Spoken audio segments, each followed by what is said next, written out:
Zéleth Bar, cartographe principal de l'enquête, se tenait devant la projection centrale de l'autorité de cartographie galactique.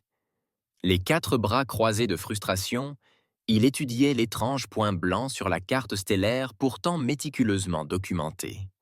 L'autorité de cartographie galactique s'enorgueillissait d'avoir cartographié 97 étoiles, 3% de la galaxie connue au cours de ses 3000 ans d'existence. Pourtant, cette région, un segment de bras spirale d'environ 12 000 années-lumière de long, restait visiblement vide, marqué seulement de la mention « zone restreinte ». Directeur Orin, Zéleth s'adressa à son supérieur, un ancien valérien dont la peau translucide révélait le lent battement de leurs 3 cœurs. J'ai trouvé 17 journaux de missions distinctes de vaisseaux cartographiques ayant approché le territoire humain au cours des 50 derniers cycles. Aucun n'est revenu avec des données complètes. Les yeux cristallins du directeur Oren se plissèrent. Les humains maintiennent leur souveraineté territoriale, cartographe VAR. Nous respectons leurs frontières.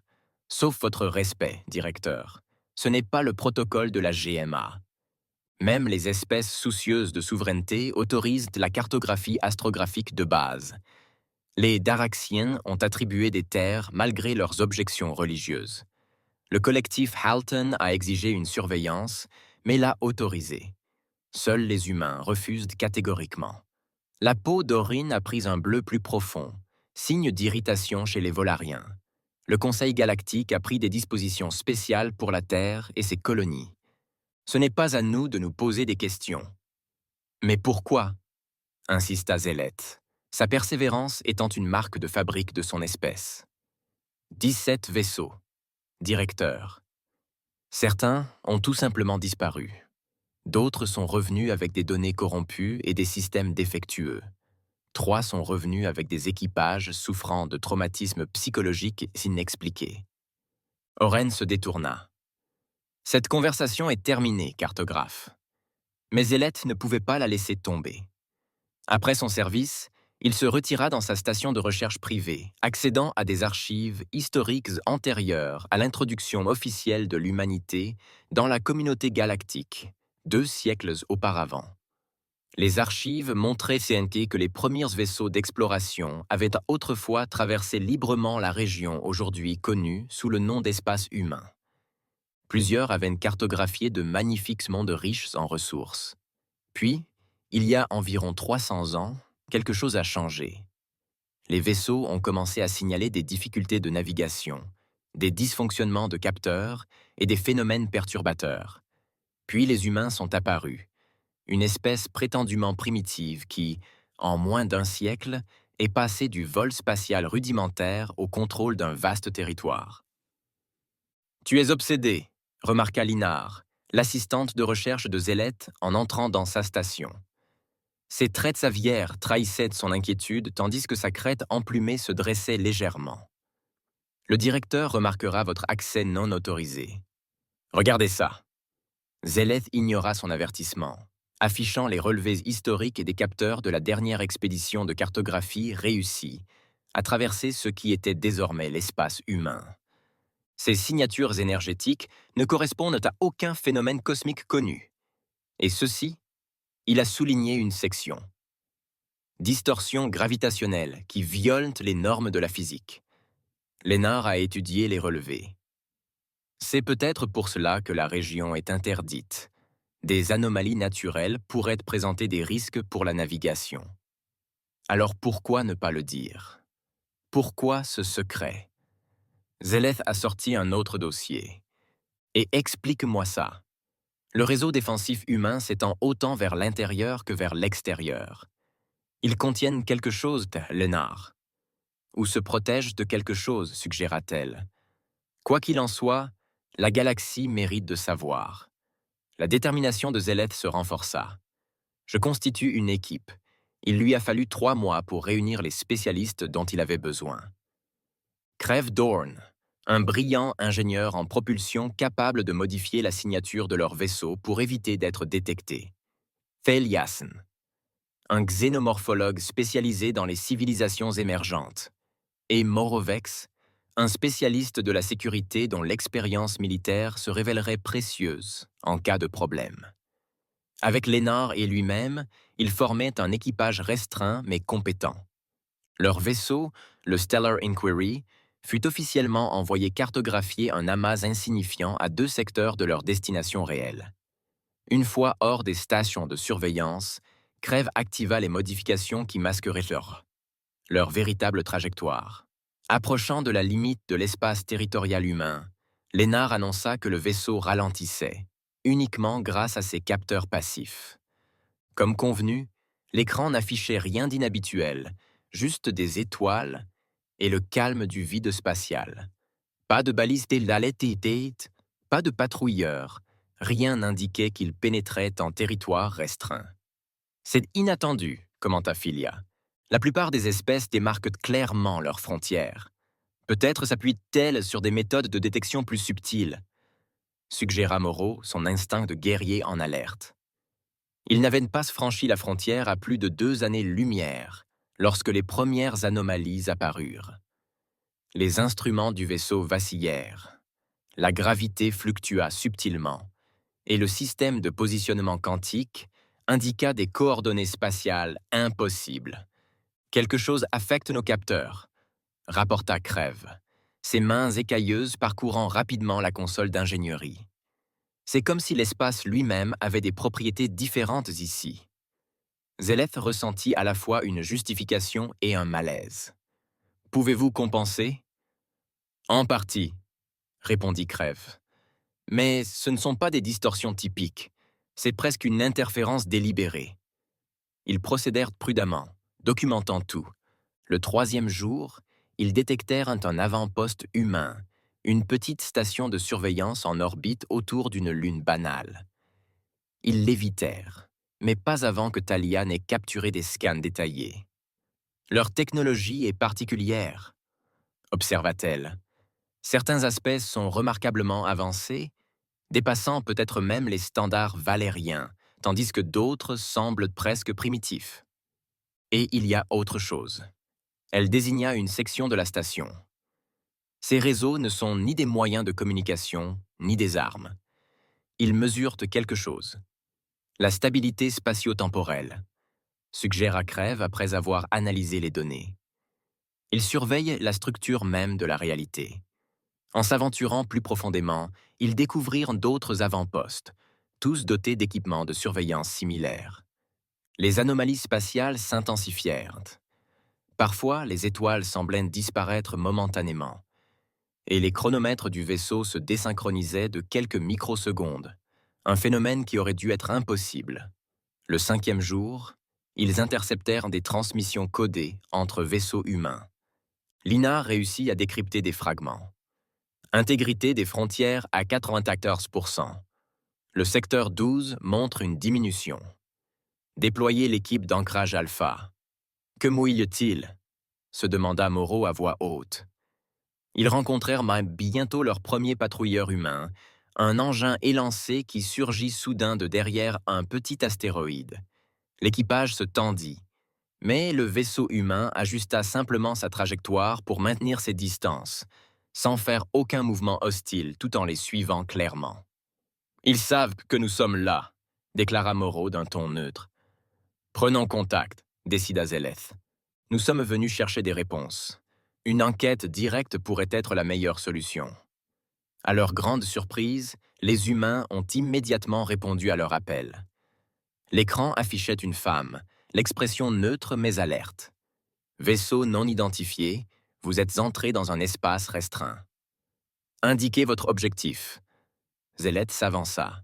« Je suis le cartographe principal Zéleth Var de l'Autorité de cartographie galactique.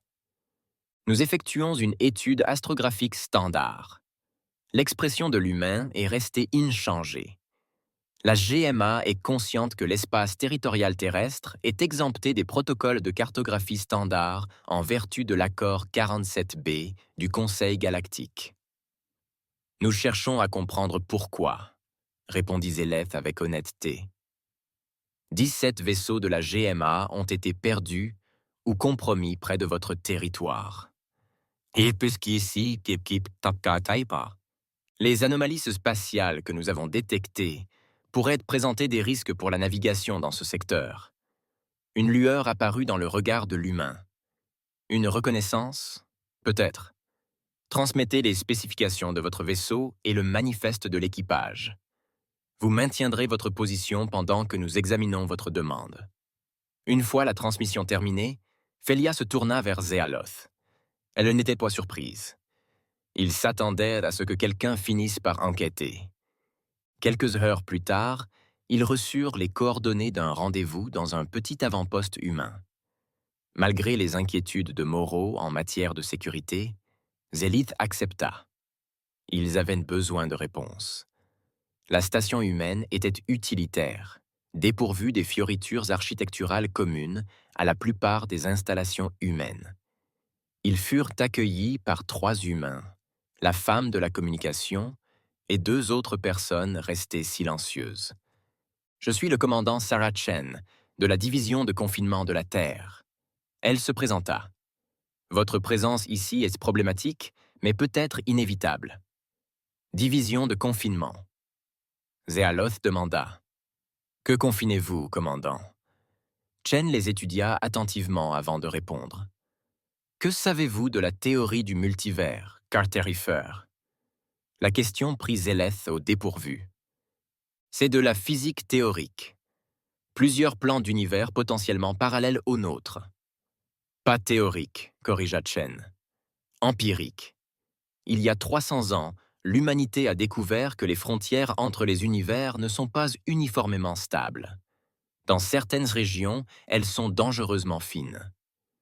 Vous suggérez des brèches interdimensionnelles, demanda Crève, son esprit scientifique saisissant immédiatement les implications.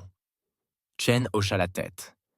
Dans ce bras spiral, la membrane entre notre univers et les autres est compromise depuis des millénaires. Lorsque l'humanité s'est développée plus vite que la lumière, nous avons découvert les dégâts. Et qu'est-ce qui passait? Passait. Lina répéta, ses plumes s'aplatissant d'inquiétude. La réalité est subjective. Cartographe. S'aplatissant d'inquiétude. La réalité est subjective. Cartographe, dit Chen gravement. Ce qui existe dans les univers voisins n'est pas forcément conforme à notre physique, à notre biologie ou à notre compréhension. Les entités qui tentent de traverser, marqua-t-elle, sont incompatibles avec notre existence. Leur simple présence dégrade l'espace-temps local. Vous enfermez des entités interdimensionnelles, réalisa Zéloth, les pièces du puzzle s'assemblant. C'est pourquoi vous refusez la cartographie, vous cachez des brèches. Nous protégeons la galaxie, corrigea Chen. Vos vaisseaux de cartographie ont disparu ou ont été endommagés parce qu'ils ont rencontré des zones minces ou des manifestations partielles. Vos capteurs ne sont pas conçus pour traiter de tels phénomènes en toute sécurité. Pourquoi garder cela secret? Demanda Talia. Le Conseil galactique pourrait fournir des ressources et de l'aide. Panique. Chen l'interrompit. Hystérie collective. Bouleversement religieux. Et franchement, la plupart des espèces manquent du cadre psychologique nécessaire pour appréhender la réalité de ce qui existe au-delà de la frontière. Les humains ont un avantage. Notre développement culturel s'est enrichi de millénaires de mythologie sur des horreurs surnaturelles et des abominations cosmiques. Nous étions psychologiquement préparés à accepter l'incompréhensible. Comme par magie, des alarmes retentirent dans toute la station. L'appareil de communication de Chen s'activa. Commandant, une zone de faible densité se formait dans le secteur 14. Brèche de classe 3 imminente.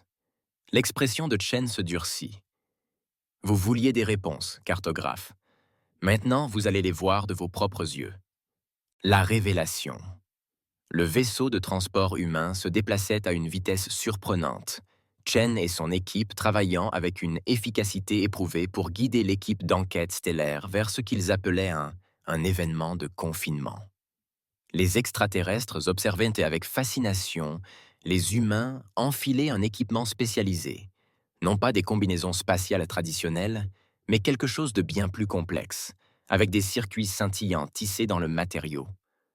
Un équipement de stabilisation de la réalité, expliqua Chen en scellant son casque. Il nous protège des distorsions cognitives et des déplacements temporels. À travers les hublots du transport, Zeleth observait des dizaines de vaisseaux humains converger vers les mêmes coordonnées. Les distorsions spatiales étaient désormais visibles même à l'œil nu. La lumière se courbait de manière anormale, les étoiles semblaient s'estomper dans l'obscurité. « Que se passe-t-il exactement lors d'une brèche ?» demanda Crève, sa curiosité scientifique surmontant son malaise grandissant. La voix de Chen résonna dans leur système de communication. La membrane entre les univers se déchire. Quelque chose tente de passer. Quelque chose qui n'a rien à voir avec notre réalité. Notre tâche est de renforcer la frontière et de la repousser avant qu'elle ne se manifeste pleinement. Vous donnez l'impression que c'est routinier, observa Moreau. Pour nous, ça l'est, répondit un collègue de Chen. Observez. Pour nous, oui, répondit l'un des collègues de Chen. Le confinement terrestre gère environ 700 incursions par an, allant de simples fuites à des événements potentiellement exterminateurs. Le transport ralentit à l'approche du site de la brèche. Ce que Zillet vit défia l'entendement. Une distorsion spatiale d'environ 5 km de diamètre. Ce n'était pas simplement une anomalie visuelle. Cela semblait s'étendre au-delà de la perception normale, comme si certaines parties existaient dans des dimensions qu'il ne parvenait pas à appréhender. Des couleurs sans nom se tordaient dans le vide, et des géométries inimaginables courbaient le champ stellaire environnant. « Par les étoiles anciennes », murmura Linard, son détachement scientifique s'effritant. « Qu'est-ce que c'est ?»« On ne les nomme pas, » dit Chen doucement. « Les noms donnent une définition, des limites. Ces entités résistent à toute définition par nature. Les vaisseaux humains formaient une formation précise autour de la distorsion, déployant ce que Chen appelait la réalité et le cours. Des dispositifs massifs renforçaient les lois locales de la physique. Des ingénieurs, à bord d'engins spécialisés, se rapprochaient, manipulant les champs énergétiques et reliant les ancres à un système de confinement. « La brèche se stabilise », annonça l'un des techniciens humains. La pression dimensionnelle chute. Zeleth observa, émerveillé, la distorsion se réduire lentement. Les couleurs et les géométries impossibles s'estompant tandis que la technologie humaine imposait les règles de notre réalité à l'altérité intrusive. L'espace d'un instant, il crut entrevoir quelque chose au sein de l'anomalie. Une vaste forme composée d'angles impossibles à imaginer, de surfaces à la fois solides et perméables, d'appendices se déplaçant simultanément dans plusieurs dimensions. Puis elle disparut. La brèche se referma. Les équipes humaines commencèrent à récupérer. Leur équipement avec l'efficacité d'une longue pratique. 700 par an, répéta Philia, stupéfaite. Depuis combien de temps l'humanité fait-elle cela? Depuis avant notre arrivée dans la communauté galactique, répondit Chen. Lorsque nous avons développé la technologie FTL, nous avons découvert que les brèches étaient déjà en cours. Nos premières colonies les ont rencontrées par accident, avec des conséquences catastrophiques. Elle les dirigea vers une salle de visionnage sécurisée à bord de son vaisseau de commandement, où elle accéda aux archives historiques. Zeleth et son équipage regardèrent avec horreur les images montrant les premières colonies humaines englouties par des anomalies spatiales, les bâtiments se déformant, en configuration impossible, les colons transformés de manière qui violette la biologie, la physique et la raison. Nous avons perdu 8 colonies avant de comprendre ce qui se passait, expliqua Chen. 17 millions de personnes, les survivants. Beaucoup ont choisi l'euthanasie volontaire plutôt que de vivre avec ce qu'ils avaient tant vécu et vu. Mais vous avez développé des contre-mesures, observa Crève. Chen acquiesça. La nécessité a poussé l'innovation. Nous avons appris à détecter les failles avant qu'elles ne se manifestent. Nous avons développé une technologie pour renforcer la réalité elle-même. Et nous avons créé des zones tampons, des territoires abandonnés où nous pouvons contenir les incursions sans mettre en danger les mondes peuplés. Zéleth commença par dire que la zone restreinte tout entière est un immense système de confinement, confirma Chen. Les brèches ne sont pas aléatoires. Elles se concentrent dans ce bras spiral. Nous ignorons pourquoi. Peut-être qu'un ancien cataclysme a endommagé la membrane universelle à cet endroit. C'est peut-être simplement un point faible naturel du multivers. Et vous avez caché ce secret à la galaxie, dit Moreau, d'un ton à mi-chemin entre l'accusation et la crainte. Nous avons essayé de l'expliquer dès le début. Le visage de Chen s'assombrit. Les représentants du Conseil galactique témoins d'une brèche souffraient de graves traumatismes psychologiques. 3 espèces nous ont déclaré la guerre sainte, pensant que nous étions à l'origine des incursions. 2 autres ont tenté d'utiliser les brèches comme des armes. Elle soupira. Nous avons finalement trouvé un compromis. Les plus hautes instances du Conseil ont reconnu notre mission de confinement et nous ont accordé une autorité autonome sur cette région. En échange, nous maintenons les barrières qui protègent chaque être conscient de cette galaxie des horreurs qu'il ne peut comprendre. Les vaisseaux de cartographie, Lénard le comprit soudain, ne se contentaient pas de garder des secrets. Ils nous protégeaient. Vos instruments auraient détecté les anomalies, mais manquaient de filtres pour les traiter en toute sécurité, confirma Chen. Au mieux, vous auriez corrompu les données. Au pire, confirmé. Au mieux, vous auriez corrompu les données. Au pire, les équipages auraient été exposés à un contact direct avec ces entités. Zéleth compléta sa pensée, un frisson le parcourant. Dans les jours qui suivirent, l'équipe de Chen dispensa une formation minutieuse sur les protocoles de confinement de l'humanité. Ils visitèrent des stations de surveillance, observèrent la gestion de petites incursions et visitèrent ce que les humains appelaient des installations d'ancrage, des structures massives qui renforçaient continuellement la trame de la réalité dans l'espace humain. L'ampleur de l'opération était stupéfiante. Près de 60% des ressources de l'humanité étaient consacrées au confinement. Des milliards d'humains servaient dans la division de confinement. Des planètes entières existaient uniquement pour produire la technologie spécialisée requise. Votre espèce a beaucoup sacrifié, observa Philly lors de leur dernière rencontre avec le commandant Chen. Nous considérons que c'est notre devoir, répondit simplement Chen. Nous étions au bon endroit au bon moment pour découvrir les brèches avant qu'elles ne deviennent ingérables. Sans notre présence, elle n'aurait pas eu besoin d'aller au bout de sa pensée. Les preuves suggéraient que sans intervention humaine, les brèches se seraient étendues. De manière exponentielle, finissant par engloutir la galaxie entière. Alors qu'il s'apprêtait à partir, Zuleth se retrouva confronté à une question difficile. Qu'allez-vous faire de nous, commandant? Nous avons tout vu. Le secret que vous avez gardé pendant des siècles. Chen sourit légèrement. C'est à vous de jouer, cartographe. Vous êtes venu chercher la vérité, et nous vous l'avons révélée. Maintenant, vous devez décider quoi faire de ce savoir. L'équipage du Stellar Inc. Investigation a débattu pendant des heures après avoir quitté l'espace humain. La vérité était à la fois terrifiante et impressionnante.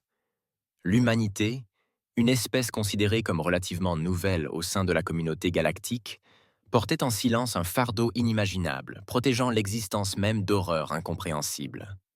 Lorsqu'ils revinrent enfin au siège de l'autorité de cartographie galactique, le directeur Oren les attendait, ses traits anciens ne trahissant aucune surprise face à leur mission non autorisée.